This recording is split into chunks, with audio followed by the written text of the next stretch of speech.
Au cœur de nos massifs, avec Esprit Montagne et Poma. Le groupe Samsé et l'entrepôt du bricolage vous présentent Esprit Montagne.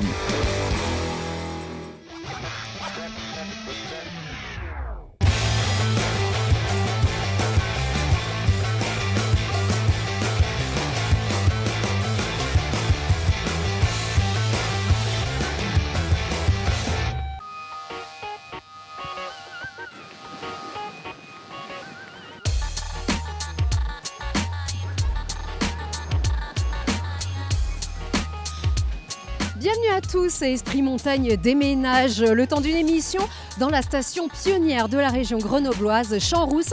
C'est une des premières stations de ski alpin en France et c'est aussi la station du futur qui se positionne pour révolutionner l'offre de ski de tourisme en montagne d'ici à 2030. C'est ce qu'on va découvrir dans cette émission en faisant quand même un petit peu de ski au passage. Et tout de suite, on va découvrir Champs-Rousses à 360 degrés dans le grand angle. Champs-Rousses d'hier à demain. C'est quand même une super journée de ski qui s'annonce ici, une saison comme celle-ci. Franck, si on l'avait imaginé, on n'aurait peut-être pas fait aussi bien. On n'aurait peut-être pas fait aussi bien et c'est vrai que les conditions sont absolument exceptionnelles cette année. Un bon enneigement, la station a ouvert ses portes et ses pistes dès le 1er décembre et on est ouvert jusqu'au 22 avril. Encore très bonnes conditions actuellement. Aujourd'hui, on a encore plus d'1 mètre de neige à la station et près de 2 mètres en haut. Donc des conditions optimales pour notre clientèle qui est vraiment ravie. Alors Franck Lecoutre, vous êtes le directeur de l'Office de tourisme de Champs-Rousses. C'est vrai que c'est une station, comme on le dit, qui est pionnière en matière de ski. La Vasque, qui est ici derrière nous, est là pour nous le rappeler. Également ce médaillon dédié à Henri Duhamel. En quoi est-ce que Champs-Rousses est vraiment pionnier dans l'histoire du ski ? C'est une station vraiment emblématique, à l'image de stations comme Chamonix par exemple. Champs-Rousses a vu la naissance du ski alpin français 1878, à 50 mètres d'ici, là, sur le front de neige. C'est ici que les premiers skis ont été chaussés ? Voilà, les premiers skis français ont été essayés ici en 1878. On a fêté les 140 ans l'an dernier et on peut dire que le ski français est né à Champs-Rousses. Il y avait quoi en fait ici auparavant ? Auparavant, Champs-Rousses c'était vraiment un espace complètement vierge, les alpages qu'on voyait bien sûr déjà depuis Grenoble, parce que le gros avantage de Champs-Rousses c'est sa visibilité parfaite depuis la vallée de Grenoble. Et c'était vraiment rien, les gens montaient à pied depuis Uriage, ils prenaient le tram qui arrivait à Uriage, montaient à pied, il fallait 4 ou 5 heures et on arrivait ici pour skier tout simplement. Donc ça fait 141 ans exactement cette année que les gens viennent skier à Champs-Rousses. Et après ça a été vraiment les précurseurs qui ont essayé, qui ont développé le ski de rando. Par exemple le premier sommet en ski de rando c'est aussi Henri Duhamel à la Croix de Champs-Rousses. Et c'est cette série de précurseurs qui ont fait le nom et la renommée de Champs-Rousses jusqu'à l'arrivée bien sûr des Jeux Olympiques. Mais la création de la station, c'est aussi l'arrivée de la route et la création de la station en 1952. C'est là que Champs-Rousses est devenue une véritable station de sport d'hiver moderne, comme on la connaît actuellement, avec la création du téléphérique. À l'époque, le téléphérique de Champs-Rousses en 1952 était un des plus modernes et des plus rapides du monde. Voilà. Donc que ça soit au niveau de la glisse, des activités de montagne, ou que ça soit au niveau de l'organisation d'une station de sport d'hiver, Champs-Rousses a toujours fait partie des stations pionnières et des sites pionniers en France, en Europe et on peut dire aussi dans le monde. Alors olympique, vous l'avez dit plusieurs fois, c'est vraiment dans l'ADN de cette station de Champs-Rousses, ces Jeux Olympiques de 68 qui ont à la fois changé la face des JO, mais aussi qui ont changé la face de Champs-Rousses et du ski en région grenobloise. Exactement, hein, Champs-Rousses, station pionnière, puisque du ski depuis 140 ans, mais également un autre grand moment dans l'histoire de Champs-Rousses et de l'histoire on va dire, des sports d'hiver en France, c'est les Jeux Olympiques de 68, avec l'organisation de toutes les épreuves alpines ici à Champs-Rousses. Et ça a été aussi un grand bond en avant pour Grenoble. Voilà, Grenoble, capitale des Alpes, au pied de ces massifs et avec la capacité d'organiser des Jeux Olympiques, qui est une des plus grandes compétitions mondiales quand même. Et puis les Jeux de la modernité en plus, ils ont vraiment marqué l'histoire des JO. Et les Jeux de la modernité, parce qu'on va dire que Champs-Rousses entrait dans l'ère moderne, mais c'est aussi tous les sports d'hiver à la française qui entraient dans l'ère moderne. Des millions de gens ont pu voir les montagnes autour de Belledonne, on pu voir sur Belledonne, on pu voir la station de Champs-Rousses, on pu voir l'évolution des skieurs. Et ça a été vraiment l'ouverture des sports d'hiver à une masse de clientèle, à une population beaucoup plus importante qui se sont dit mais ça a vraiment l'air génial, c'est magnifique, les sensations ont l'air splendides, pourquoi moi quoi ? Pourquoi pas moi, j'y vais. Et ces Jeux Olympiques ont vraiment lancé pour moi la station. Ont été aussi un vecteur de communication gigantesque pour Grenoble et également pour toutes les stations françaises grâce aussi à nos pionniers du ski à l'époque, qui étaient par exemple Jean-Claude Killy. 3 médailles d'or, évidemment. Il a contribué à ce mythe aussi. Qui a contribué, bien sûr, Jean-Claude Killy, au mythe du ski français et de nos stations qui font référence dans le monde entier. On reçoit beaucoup de délégations aujourd'hui, par exemple des gens qui viennent de Chine, de Pékin, qui vont organiser les Jeux Olympiques en 2022, viennent visiter Champs-Rousses.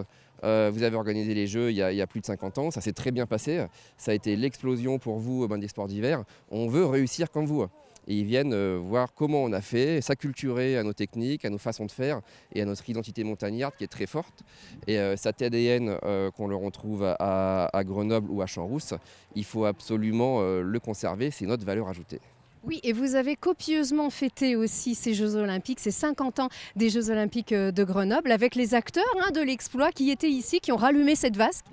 Alors c'est vrai que l'an dernier, on a fêté ces 50 ans, on va dire en grande pompe, et avec des conditions optimales. On avait tous les acteurs de l'époque, 50 ans après, ils sont revenus sur le site de leurs exploits. Et Killy, Guachel, Péria. Tout le monde était là, les médias étaient là aussi. Et ce qui est très important, c'est que le public était là aussi. Retrouver cette ambiance qu'ils avaient souvent vécue quand ils étaient enfants, 50 ans après, ils étaient ici à Champs-Rousses et ils nous disaient on y était quoi, et on vivait la légende. Et cette course des légendes, avec tous ces anciens skieurs qui sont revenus sur leurs traces, c'était vraiment un moment de grande émotion où chacun a pu sentir vraiment l'ADN de ce qu'était ce grand Grenoble, ces stations comme Champs-Rousses qui marquent véritablement le territoire et qui font référence. Absolument, et Champs-Rousses, pionnière dans les années 30, voit encore plus loin aujourd'hui. Champs-Rousses s'annonce comme la station du futur. Comment? Regardez ce reportage de Laurie Baillet.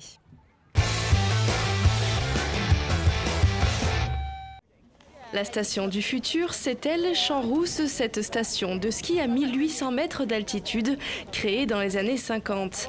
D'ici à 2030, elle deviendra une station de montagne ouverte toute l'année, avec une restructuration complète du centre-village pour créer une harmonie d'ensemble. L'idée, c'était d'arriver à fondre complètement dans le décor et dans cette organisation en terrasses successives le projet, et en faisant en sorte qu'on ait un cœur de station qui soit entièrement piétonnier, avec surtout un belvédère comme on le voit sur la maquette, et avec des volumes assez épurés, des matériaux de la montagne, de la pierre, du bois, mais avec une expression vraiment d'architecture contemporaine, c'est-à-dire de notre temps et pas un pastiche d'une époque passée. Champs-Rousses Mountain Park 2030, c'est un nouveau modèle économique. La station rassemblera tous les services et toutes les activités complémentaires au sport d'hiver. C'est surtout un projet 100% énergie renouvelable. On a fait le pari de faire ce projet en n'augmentant pas les consommations d'électricité, mais en fabriquant sur place de l'électricité avec un immense toit photovoltaïque sur le parking ouest. Et en fabriquant aussi de la chaleur avec une chaufferie biomasse qui va aussi fabriquer en cogénération de l'électricité. Ce qui va permettre de voir un vrai projet développement durable, écologique, sur cette station des années 50. Le chantier Champs-Rousses Mountain Park 2030 commencera en juin 2019. Déclaré d'utilité publique, il permettra de créer plus de 300 emplois permanents. Décidément, j'ai pas tenu, on avait dit on chaussera après l'émission, mais non, moi je veux vraiment skier ici à Champs-Rousses. C'est vrai que ce reportage nous donne quand même vraiment l'envie de découvrir cette station du futur et déjà aujourd'hui d'en profiter. Alors Serge Cavessian, vous êtes le directeur de la SEM d'aménagement de Champs-Rousses. C'est un projet du futur donc qui se situe à peu près à 10 ans. En quoi en fait est-ce qu'on arrive à préparer un projet comme celui-ci, à se projeter vraiment vers la station dans 10 ans? La première des choses, c'est de s'intéresser au passé de la station. Savoir d'où on vient pour savoir où l'on va alors. Exactement. Travailler l'ADN de la station. C'est une station historique qui a eu de grandes premières. Donc il faut être à la hauteur de son histoire. Et donc il faut être très ambitieux pour le projet. Aujourd'hui, on vit une époque de transition économique, de transition écologique, de transition numérique. Eh bien, la station, quand elle a décidé de se renouveler et de se reconstruire sur elle-même, il a fallu qu'on entre de plein pied dans ces grands enjeux de transition. Et donc, concrètement, ça veut dire quoi ?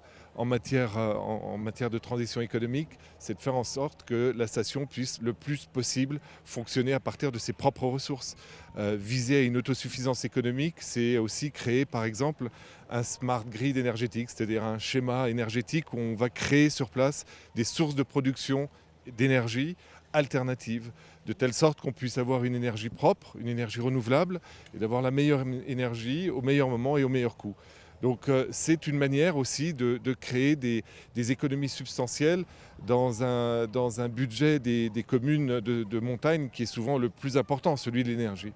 Qu'est-ce que c'est une station 4 saisons ? C'est un peu le cœur du paradigme. C'est-à-dire qu'aujourd'hui, le modèle économique de toutes les stations, il fonctionne sur un modèle monosaisonnal, monoclient et monoactivité. On le sait, c'est l'hiver. Aujourd'hui, l'hiver se raréfie, ou en tout cas, il ne se raréfie pas, mais la neige se raréfie. Et du coup, ça devient un petit peu difficile pour les communes de continuer à amortir leurs gros investissements ou leurs emprunts sur des périodes qui se rétrécissent de plus en plus. Donc, toutes les communes sont condamnées à repenser ce modèle. Et évidemment, on se tourne vers la multisaisonnalité. Et la multisaisonnalité, ce n'est pas juste l'été, l'hiver. C'est été, printemps, automne, hiver. Voilà. Et chaque saison apporte ses potentialités. Donc l'idée est véritablement de fonctionner sur un modèle multisaisonnal et puis de segmenter aussi la clientèle. On a toujours visé jusqu'à maintenant une clientèle essentiellement de tourisme loisir. Demain, on va viser une clientèle de tourisme d'affaires. On va viser une clientèle de tourisme santé, bien-être. Ces clientèles-là sont extrêmement intéressées par notre plus grande richesse. Notre plus grande richesse, ça ne va plus être l'or blanc dont on parlait il y a quelques dizaines d'années, ou l'or vert. Non, notre plus belle richesse, c'est l'air pur. Et c'est l'air pur qu'on apporte aux gens en toute saison. Alors, cette clientèle d'affaires, elle pourrait venir aussi directement de la vallée par câble, ou pas ? Alors c'est un grand dessein, évidemment, c'est presque un rêve, mais on voit tellement qu'on est de plus en plus dans le sens de l'histoire avec ce câble. Le câble, on le sait bien, c'est un peu un serpent de mer à Grenoble. Mais aujourd'hui, voilà, les effets de la transition écologique sont là. On se doit de regarder ce sujet de manière extrêmement sérieuse.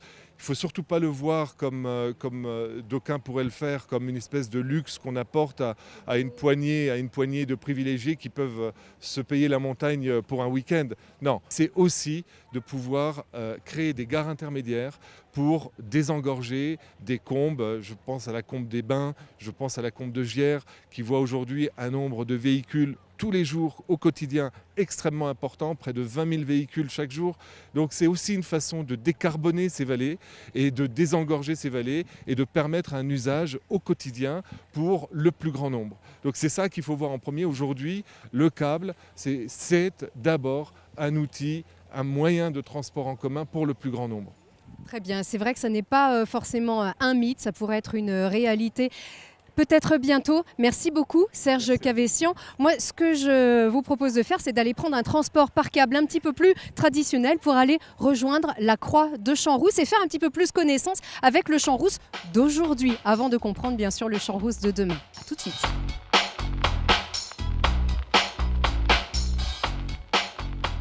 Bonjour Fred. Bonjour.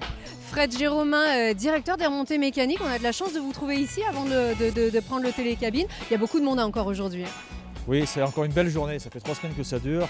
Et puis on espère un petit peu de neige cette nuit pour que ça refasse un petit coup de blanc sur la station et puis que le client soit satisfait à faire du ski. Voilà. Allez, vous allez tout nous dire sur ces structures. On monte ensemble ? Allez, on va prendre tout de suite le télécabine.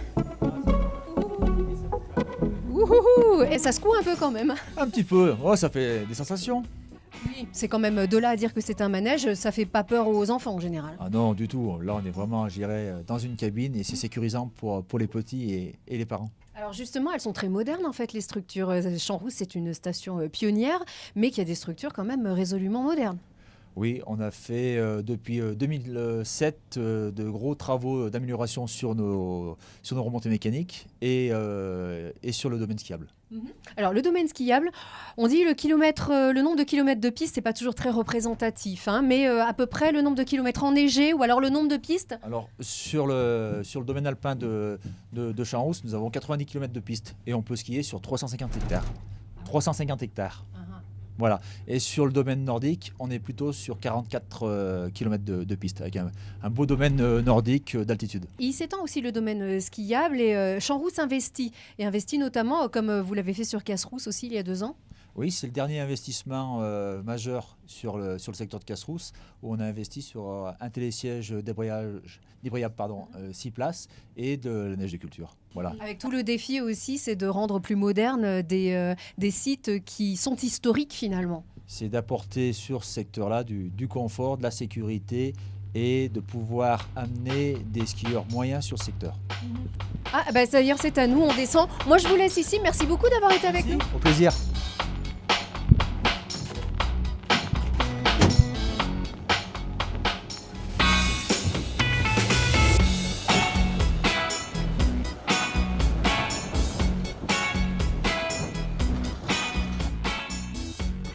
Bonjour Philippe Cordon. Bonjour. Bon, on est plutôt pas mal ici, monsieur le maire. Oui, on n'est pas mal, on est super. Regardez un peu cette météo, 360 sur les 5 massifs du département, c'est extraordinaire. Alors merci beaucoup d'être avec nous dans cette émission Esprit Montagne. Quelle saison, vraiment, on aurait pu parier sur une saison pareille, on n'y aurait même pas cru. Oui, tout à fait, ça fait bien longtemps que c'est pas arrivé. Neige, soleil depuis 4 semaines. Bon, apparemment, ils nous annoncent un peu de neige à partir de demain, un peu plus de mauvais temps la semaine prochaine, mais bon, on n'est encore pas sorti de l'hiver, hein. Le printemps n'est pas encore arrivé. Champs-Rousse est une station pionnière, est-ce qu'elle était arrivée au bout d'un cycle ? Oui, si vous voulez, je crois qu'on a dormi pendant une bonne trentaine d'années et aujourd'hui, bon, quelque part c'est une chance parce qu'aujourd'hui on peut reconstruire la station sur la station. On a démoli beaucoup d'hôtels malheureusement, beaucoup d'infrastructures.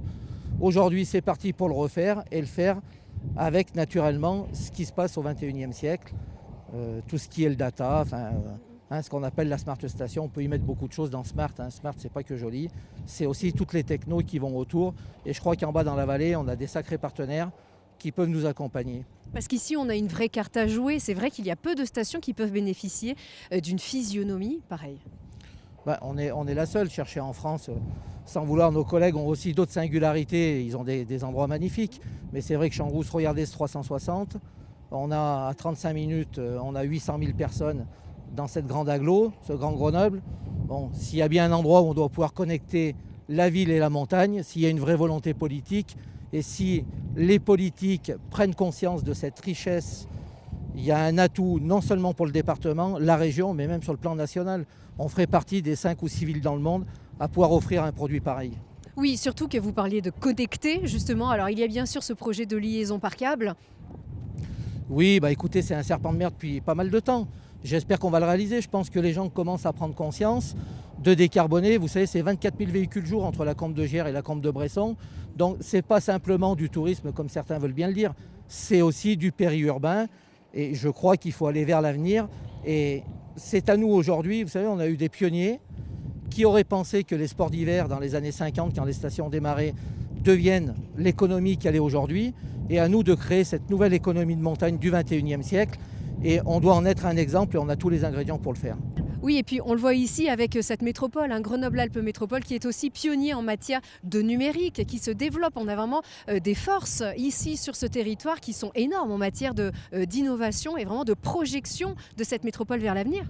Oui, vous savez, si des politiques n'ont pas encore compris le message, croyez bien que les industriels l'ont compris, puisqu'on est aux côtés d'ST Microélectronique, le CEA Tech, dont je les remercie tous au passage, des gens comme Schneider qui ont été les premiers à adhérer au projet et qui nous ont connectés un peu avec cette économie, notamment de toute la recherche. C'est quelque chose de fabuleux. Je crois que les entrepreneurs, les entreprises l'ont compris. Maintenant, aux politiques, de booster le dossier. Alors, il faut savoir s'en servir. Oui, bien sûr qu'il faut savoir s'en servir, mais vous savez, je crois qu'aujourd'hui, en tous les cas à titre personnel, si on parle de la politique, c'est la ville de la cité, au niveau du développement, il faut qu'on arrête de se regarder le nombril, il faut qu'on regarde vers l'avenir et qu'est-ce qu'on va laisser, nous, aujourd'hui, comme vous le disiez, on est en fin de cycle, qu'est-ce qu'on va laisser aux générations futures ? Aujourd'hui, on ne travaille pas pour nous, il faut qu'on travaille pour les 30 ou 40 ans de cette fameuse nouvelle économie de montagne. Et j'espère qu'en tous les cas, on en sera les pionniers. On est bien parti et je pense qu'on va réussir. Je pense que dans l'agglo, les gens vont commencer à bouillonner un petit peu. Il y a les élections municipales qui commencent à se préparer sur les grands axes. Donc écoutez, on verra bien qui est d'accord et qui porte ce projet dans leur campagne électorale. Et à ce propos, justement, l'environnement, c'est très important pour vous. On va en parler justement dans quelques instants. À Champs-Rousses, on ne fait pas que du ski. Qu'est-ce que vous préférez, vous? Alors, ski alpin, ski de fond, les raquettes? Non, moi j'aime un peu toute la montagne, notamment l'été aussi. Mais oui, je préfère le ski alpin. Ah, très bien. Alors, je ne sais pas si on va chausser d'ores et déjà. On vous propose quand même de découvrir aussi une autre activité qu'on peut pratiquer à Champs-Rousses. Vous savez qu'on peut faire des chiens de traîneau, on peut faire des raquettes, du patinage sur la petite patinoire, mais aussi de la plongée sous la glace. Et c'est Mathias Araez qui a testé. 7 mois par an, le lac Robert est gelé. Sa couche de glace qui varie de 50 cm à plus de 2 mètres crée dans ses profondeurs des trésors architecturaux naturels. Si certains vont aux Maldives ou en Méditerranée plonger dans des eaux chaudes, d'autres s'immergent dans un bain à 2 degrés. Une même pratique mais pas les mêmes sensations. Alors ça consiste à apprendre à gérer déjà tout ce qui est notre environnement, le froid, l'environnement extérieur, comment on aborde la sécurité en plongée sous glace, toutes les règles de sécurité à bien respecter pour pouvoir plonger partout dans le monde. Les combinaisons totalement étanches permettent de plonger sereinement sans se préoccuper du froid. Avec seulement 5 à 6 mètres de profondeur, on ne peut pas dire que les fonds du lac Robert soient très intéressants. Ici, quand on plonge, on lève la tête.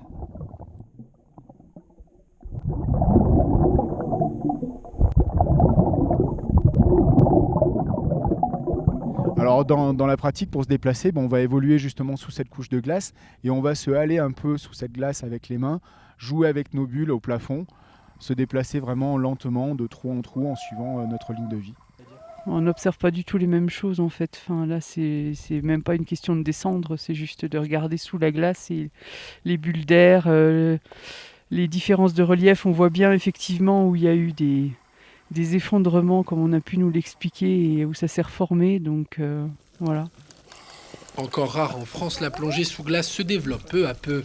Dans les Alpes, Thonon, Tignes et Champs-Rousses sont les principaux spots où briser la glace avec cette discipline.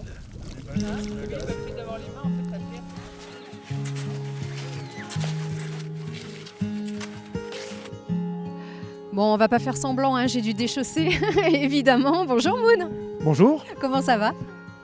Comment ça pourrait aller mal? On a le beau temps, on a de la neige, on a des conditions printanières, mais c'est encore un régal de skier là.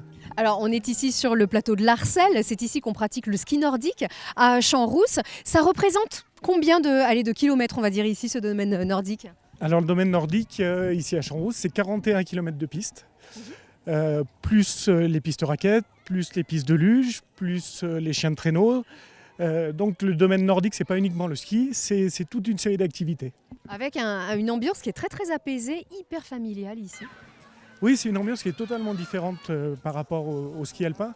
C'est beaucoup plus familial et la clientèle ici recherche beaucoup plus le calme. Et donc, naturellement, les gens sont plus apaisés, plus détendus. C'est une autre atmosphère.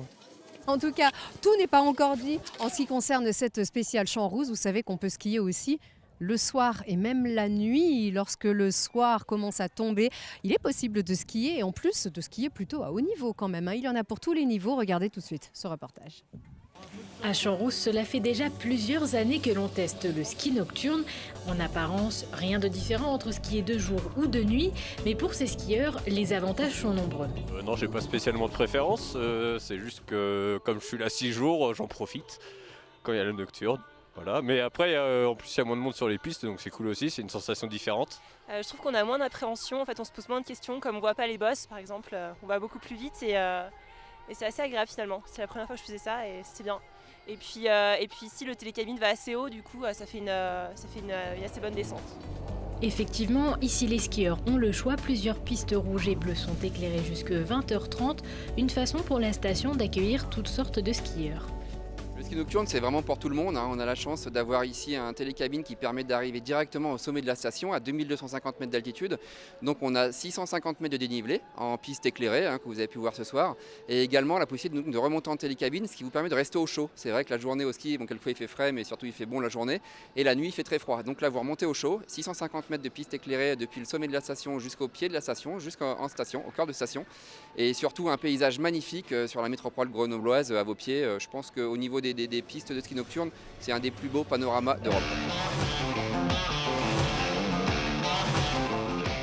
Voilà, ski nocturne testé et approuvé, c'est tous les jeudis soirs et c'est à Champs-Rousse. Profitez-en vous aussi et merci d'avoir suivi cette émission.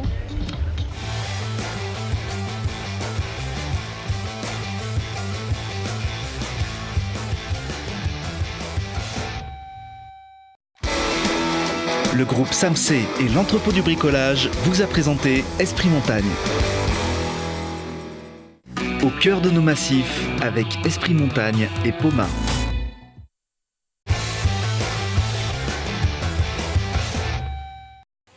Ah, c'est sûr qu'entre la plongée sous la glace et le ski, moi j'aime autant le ski. Est-ce que vous en faites, vous Daniel Lessieux, de la plongée sous la glace? J'ai eu l'occasion d'en faire une fois, oui, mais c'était bien prenant. Très bien, sur un site exceptionnel des Lacs Robert. Et c'est vrai que c'est particulier et c'est à faire. Alors, vous êtes président de la Maison de l'Environnement. C'est un site qui se protège encore ici aujourd'hui parce que cette nature est fragile et les enjeux du tourisme, les enjeux de la découverte du ski aujourd'hui, comme on l'entend, et à l'horizon 2030, ça se protège. Ça se protège. Effectivement, la montagne et les activités humaines, à part le tourisme, ont disparu. Il faut reconnaître que tout ce qui est remarquable à ce jour, c'est ce qui a été façonné à une époque par la main de l'homme et qu'on ait difficulté à entretenir à ce jour. Il faut reconnaître que grâce à ça, on est les derniers paysans de la montagne, en fin de compte, avec les aménagements de pistes, parce qu'on fait des engazonnements. Ça nous permet de maintenir des activités, et je parle des activités pastorales, c'est eux qui font l'entretien de notre site, donc grâce aux aménagements de pistes. Et autour de tout ça, on a cette sensibilité de protection. La preuve, c'est qu'à Champs-Rousse, la station elle date des années 50, et on peut regarder qu'on est dans une intégrité avec une particularité où on a une cymbraie, c'est des pins cymbraux qui sont assez riches, et des espèces emblématiques qui sont tétralières. Présence du tétralière dans un domaine skiable, ça veut dire que signe de bonne gestion en termes d'environnement et de protection. Absolument, alors merci pour toutes ces précisions. Franck, c'est une station qui est labellisée Flocon Vert. Alors c'est un label encore assez récent. C'est un label assez récent, il n'y a que 6 stations en France qui ont ce label. Et en fait, c'est un label qui répond à énormément de critères environnementaux pour protéger un espace de haute qualité environnementale. Par définition, un site touristique est soit un espace de haute qualité culturelle, ici c'est environnemental, culturel aussi, on l'a vu tout à l'heure, avec une histoire de Champs-Rousse avec du Hamel, avec le Jeux Olympiques qui est très importante. Et ce label nous sert aussi de cahier des charges pour nous dans toutes nos actions d'aménagement de la station, de régénération aussi des espaces montagnards qui ont pu être dégradés quelquefois. Là, il y a un gros projet par exemple sur la Croix de Champs-Rousse de régénération de ce belvédère magnifique qui est la Croix de Champs-Rousse, qu'on peut peut-être qualifier d'aiguille du Midi du Dauphiné, avec une vue à 360 qui est spectaculaire. Donc ces labels nous donnent un cahier des charges, nous donnent une marche à suivre et récompensent la station pour son engagement sur ses actions en matière d'environnement. Donc c'est le label Flocon Vert, mais ce n'est pas que celui-ci, c'est aussi le trophée CIM Durable remporté par la station de Champs-Rousse l'an dernier. Et c'est aussi une gestion exceptionnelle de l'eau. Alors ça justement, c'est ce qui peut fâcher un petit peu, c'est l'enneigement en fait artificiel. Alors la neige de culture, c'est vrai qu'on en parle assez souvent. Il faut savoir que contrairement aux idées reçues, la neige de culture, c'est juste de l'air froid, de l'eau. Donc ce qu'on dit tout le temps, nous, c'est de l'eau, de l'air, du ski. On peut, si vous voulez, prendre un peu de neige de culture à la sortie d'un canot à neige, la faire chauffer un petit peu et la boire directement. Contrairement à une piscine où les piscines sont souvent chlorées, on utilise beaucoup d'eau qui après n'est plus propre à la consommation. L'eau des canots à neige peut être considérée comme une eau de baignade par exemple. Donc vous ne déversez pas de l'eau sale? Non, c'est de l'eau parfaitement pure qui est rendue à la nature à une période en plus où la végétation en a besoin. C'est-à-dire que la fonte des neiges, là, ça va être à partir du 15 avril. Ça fond un petit peu déjà actuellement, mais la grosse fonte, là, c'est au printemps. Et on rend à la nature cette eau qui est parfaitement propre. Elle est analysée en plus. Cette eau est analysée tous les ans, 2 fois par an. Et c'est aussi une gestion qu'on a, nous, en interne sur la commune de Champs-Rousse. Il faut savoir qu'il y a beaucoup de pertes sur les réseaux d'eau potable. Ça peut monter jusqu'à 50%. Il y a moins de 10% de pertes d'eau potable sur les réseaux potables à Champs-Rousse, qui ont fait un record sur le département.